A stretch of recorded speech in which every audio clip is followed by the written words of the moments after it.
ছোটবেলা থেকে শিখেছি অসুস্থ মানুষদের সেবা করতে হয়। আর সেই জন্য যদি মাম্মাম আজকে আমার হাতে চলে আসে, এতে তো সত্যি আমার কিছু করার নেই। আপনারা চাইলেও সবাইকে হাত করে নিতে পারেন, কেউ কিন্তু আপনাদের কাউকে বাধা দেয়নি।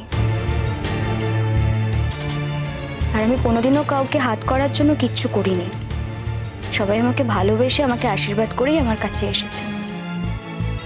তাই আপনাদেরকেও হাত করার কোনো রকম কোনো বাসনা আমার নেই। তাছাড়া আপনাদের জন্য আমি অতটা সময়ও দিতে পারবো না, আমার নিজেরও কিছু কাজ আছে। তো এখানে উদ্দেশ্যহীনভাবে আপনাদের অপমান অত্যাচার সহ্য করবো বলে তো আসিনি। আর গুড়ের গায়ে মাছির মতো সেটে থেকে আপনার দখল নেব বলেও আসেন। আমি এখানে লেখাপড়া করতে এসেছি, তা আমার জেঠুমনির রিকোয়েস্ট। লেখাপড়াই করতে চাই, সেটাই আমার আসল উদ্দেশ্য। এখন আমার জীবনের একটাই লক্ষ্য, লেখাপড়া করে একটা বড় চাকরি পাওয়া। আপনাদের এই কিচেন পলিটিক্সটা আপনাদের জন্যই তোলা থাক, ওটা আমার এখতিয়ার নয়। আর এসবের মধ্যে আমি ঢুকতেও চাই না, কোনোদিন ঢুকিও নি। আসলে আমার আর আমার বাবুজির মধ্যে তো এসব কিছু ছিল না, তাই এই কিচেন পলিটিক্সটা আমার কোনোদিনও শেখা হয়নি। আর নতুন করে এসব শিখতেও চাই না। পৃথিবীতে অনেক ভালো ভালো জিনিস আছে শেখার জন্য। শুধু একটাই কথা বলবো, আমাকে কেউ অকারণে ফাঁসাতে চাইলে তার মুখোশটা আমি টেনে খুলে দেব। আর সেটা যদি না করতে পারি তাহলে আমার শিক্ষাটাই বৃথা। আমার অন্যায়ের বিরুদ্ধে লড়াই করাটা বৃথা, আর লড়াই করার ইচ্ছেটা রাখাটাও বৃথা। আশা করি আমি আপনাদেরকে কথাগুলো বোঝাতে পেরেছি। কিরে পিগলু, আর কিছু বলবি? শুনলি তো এতক্ষণ ধরে, কিছু বলতে যাস না। বলতে গেলেই এতটা কথা শুনতে হবে, দরকার নেই তো বলার। এই যে বাবা দেখো, বলতে না আগে খুব বাচ্চা মেয়ে, সবসময় বাচ্চা বাচ্চা বলতে। তো বাচ্চা নয়, চৌবাচ্চা। এই বয়সে তো আমরা আবার তো কথা বলতে পারতাম না। মূল্যবোধ থাকলেই মানুষ কথা বলে, মূল্যবোধ থাকলে মানুষ সঠিক জায়গায় সঠিক কথা বলে। তোমাদের তো মূল্যবোধই তৈরি হয়নি। ঠিকই বলেছো বাবা, আমাদের তো কারোর কিছুই তৈরি হয়নি। যা যা তৈরি হয়েছে সব ওই মেয়েটার তৈরি হয়েছে। বারবার আমাকে ওই মেয়েটা বলে ডাকবে না। তোমাদের যদি আমাকে তুলে কোনো কথা বলতেই হয় তাহলে আমার একটা নাম আছে। বাবুজি আমাকে একটা নাম দিয়েছে, সেই নামটা বলে দেখো। নাহলে কিন্তু আমিও তোমাদেরকে তোমাদের উপযুক্ত সম্মানটা দিতে পারবো না। আমিও তখন তোমাদেরকে ওই মেয়েটা ওই ছেলেটা বলে সম্বোধন করব। তাতে কি তোমাদের ভালো লাগবে? আমি কিন্তু যেচে যেচে তোমাদের পায়ে পা দিয়ে ঝগড়া করতে চাই না। তোমরা আমাকে সবসময় অপমান করো বলেই আমার ধৈর্যের বাঁধ ভেঙে যায়। শোনো, তুমি খেয়ে নাও, তোমাকে তো যেতে হবে সময় মতো, তাই না? তোমার জন্য জেঠুমনিকে এই বয়সে যেতে হচ্ছে।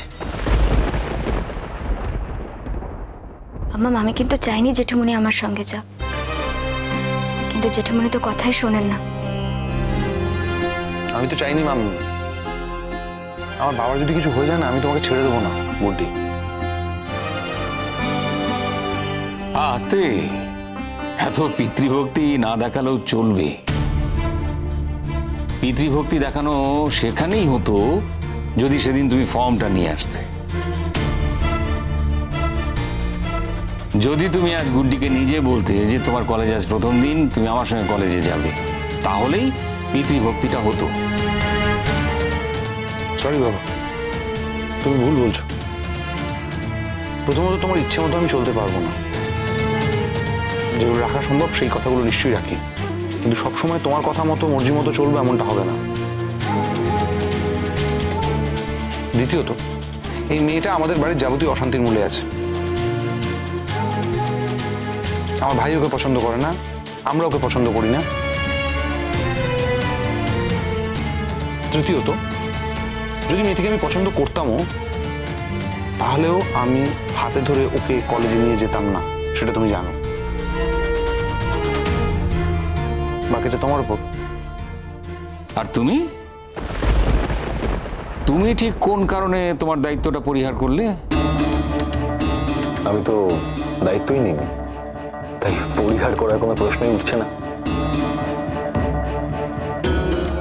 তুমি না নিলেও সংবিধান তো তোমাকে কিছু দায়িত্ব দিয়েছে, তোমাকে কিছু দায়িত্বের মধ্যে বেঁধে দিয়েছে, সেটা তুমি অস্বীকার করবে কি করে? জেঠুমনি, ভারতীয় সংবিধানে কোথাও লেখা আছে যে কলেজে যাবার প্রথম দিন স্বামীকে সঙ্গে করে নিয়ে যেতে হয়? মানে তোমার কথা অনুযায়ী কোট অ্যান্ড কোট সকল স্বামী আর কি, লেখা আছে কোথাও? না কোথাও। সংবিধানে বাকি যা সব আছে সেসব পালন করছো তো?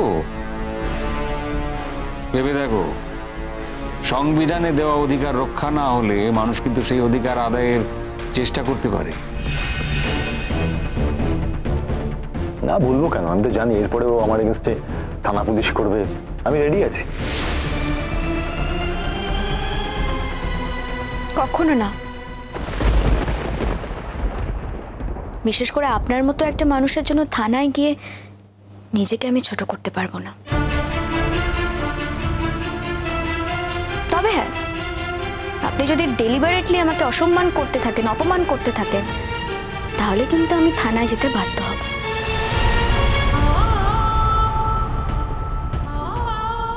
তবে যে অধিকারটা আমি নিজেই স্বীকার করি না, সেই অধিকার আদায়ের জন্য আমি থানায় যাব না। আপনি নিশ্চিন্তে থাকতে পারেন। শুধু একটাই কথা বলবো, এই বাড়িতে যতদিন আছি আপনি আমার কোনো ব্যাপারে মাথা ঘামাতে আসবেন না। তার বাইরে আপনি যা ইচ্ছা তাই করতে পারেন, আমার সত্যিই কিছু এসে যায় না। আমার কি যে অশান্তি শুরু হয়েছে এই বাড়িতে, আমার আর ভালো লাগে না। আমাদের বাড়ি কিন্তু কোনোদিন এরম ছিল না, এখন অশান্তি শুরু হয়েছে, সেটা তো তুমি মানো। অশান্তি কেন হচ্ছে সেটা মানো। আমি বুঝতে পারছি এই সব কিছু আমার জন্যই হচ্ছে, সমস্ত কিছুর কারণ আমি এই জন্যই এই বাড়িতে আসতে চাইনি। কিন্তু জেঠুমণি আমাকে এমনভাবে রিকোয়েস্ট করলেন যে আমি ফেরাতে পারিনি। সত্যি আমার কিছু করার ছিল। তুমি বলো না মাম্মা, প্রত্যেকদিন এত অপমান অসম্মান সহ্য করতে কি কারোর ভালো লাগে? আজ আমার জীবনের বিশেষ একটা দিন, কলেজের প্রথম দিন।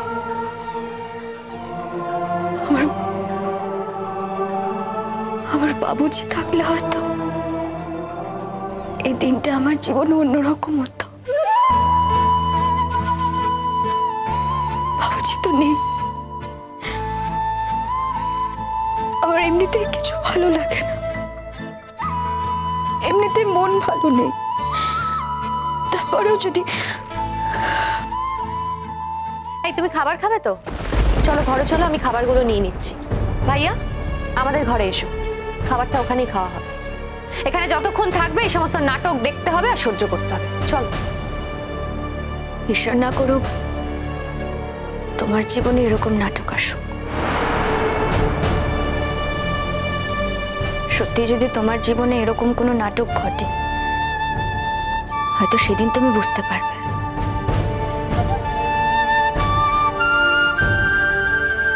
আমার জীবনটা কতটা বেদনাদায়ক,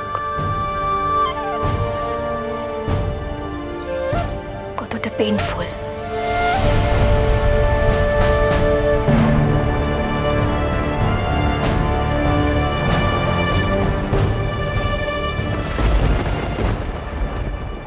তুমি এখানে লেখাপড়া করতে এসছো, আমাকে কিভাবে চেনো সেটা নিশ্চয়ই বলতে আসোনি। আর বললে সবটা বলতে হয়, সেটা কি তোমার জন্য খুব একটা সম্মানজনক হবে? আমি তো কোনো অসম্মানজনক কাজ করিনি স্যার। আপনি যদি বলতে পারেন তাহলে আমার শুনতে কোনো অসুবিধা নেই, বলুন না স্যার।